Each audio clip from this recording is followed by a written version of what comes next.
আপনাদেরকে দেখাবো এই সুন্দর মুখরোচক 2 লেয়ার কফি এবং কোকোনাটের জেলি পুডিং তৈরি করে। তো চলুন আমরা রেসিপিটি দেখি এটা কিভাবে তৈরি করতে হয়। এখানে আমি অ্যাড করছি 100 গ্রাম পানি, মানে আধা কাপ পানি।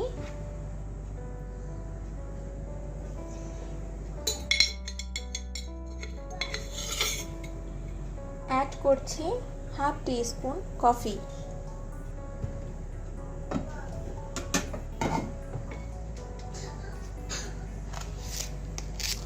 অ্যাড করছি স্বাদ মতো চিনি।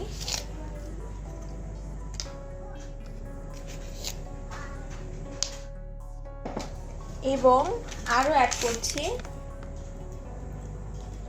Agar agar powder. তো এখন আমি এখানে 100 গ্রাম পানির জন্য আধা চা চামচ আগার আগার পাউডার অ্যাড করছি। এখন এটাকে ভালো করে মিক্স করে নেব। মিক্স করা হয়ে গেলে চুলার জাল ধরিয়ে দিব। এখন জাল অফ করে দেব এবং এটাকে হালকা হাতে নেড়ে দিতে হবে।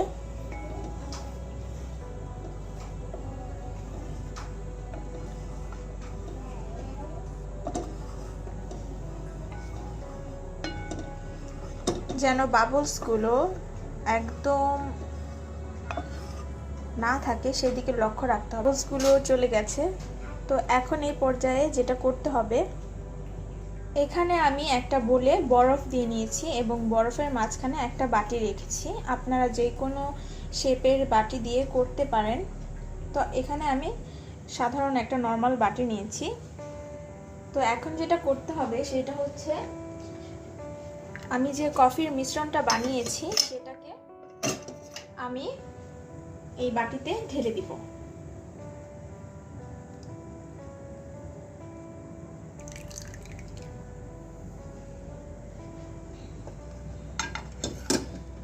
এখানে যে বাবলসগুলো জমেছে আমি সেগুলো একটা চামচ দিয়ে উঠিয়ে নেব।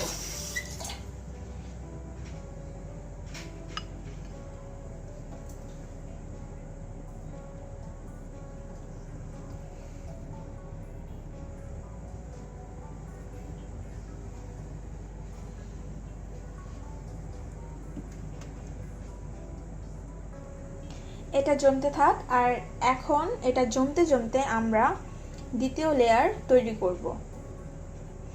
আপনারা কখনোই আগে থাকতে আরেকটি সব লেয়ার একসাথে তৈরি করে রাখবেন না, কারণ আপনারা যদি আগে থাকতে এই লেয়ারগুলো তৈরি করে আলাদা আলাদা বাটিতে রাখেন তাহলে আলাদা আলাদা বাটিতেই জমে যাবে, আপনারা লেয়ারগুলো করতে পারবেন না। সো একটা লেয়ার করে তারপরে দ্বিতীয় লেয়ার তৈরি করবেন। সো এটা জমতে থাক। আর এটা জমতে বেশি সময় লাগবে না, বেশি হলে 5 থেকে 7 মিনিট লাগবে। তারপরেও আপনারা যখন বাসায় তৈরি করবেন অবশ্যই চেক করে নেবেন যে এটা জমেছে কিনা। 5 মিনিট থেকে 7 মিনিট পরে আঙুল দিয়ে চেক করে নিতে হবে যে এটা ঠিক মতো জমেছে কিনা। এখন এখানে আমি আধা কাপ দুধ দিয়ে দিচ্ছি এবং অ্যাড করছি 3 টেবিল চামচ পরিমাণ coconut milk, coconut cream milk, এবং অ্যাড করছি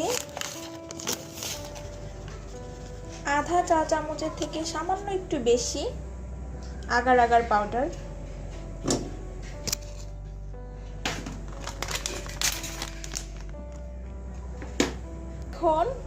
এখন এটাকে ভালো করে মিক্স করে নিতে হবে।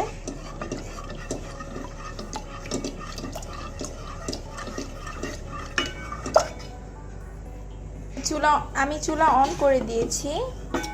এখন এটাকে হালকা হাতে নেড়ে দিতে হবে,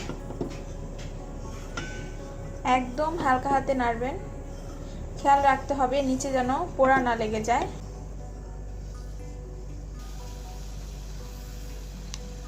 আমি এখানে অ্যাড করছি স্বাদ অনুযায়ী চিনি।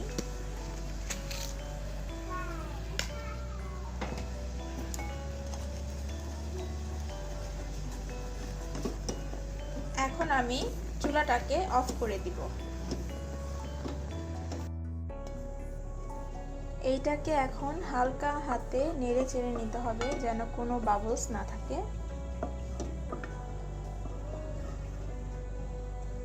একটু ঠান্ডা হলে আমি এই লেয়ারটা ওই পুডিংয়ের উপরে দিয়ে দিব।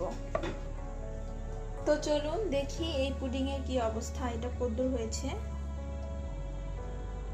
দেখুন এটা কিন্তু হাতে একদম লাগছে না। এখন সেকেন্ড লেয়ার দিয়ে দিব।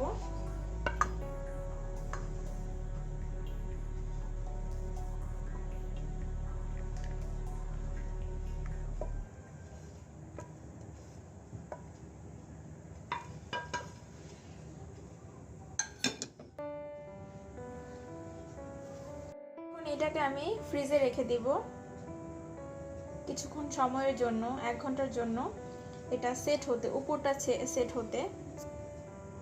তো ফিরে আসছি পুডিং রেডি হওয়ার পরে। পুডিংটা সম্পূর্ণ জমে গেছে। তো এখন এটাকে আমি প্লেটে ঢেলে দেখাচ্ছি।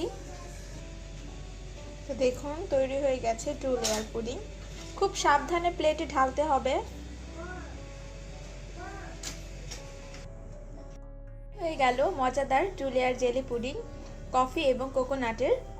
তো সবাই ভালো থাকবেন। আরও নতুন রেসিপি দেখতে চাইলে অবশ্যই সাবস্ক্রাইব করুন আমার চ্যানেলে। আল্লাহ হাফেজ।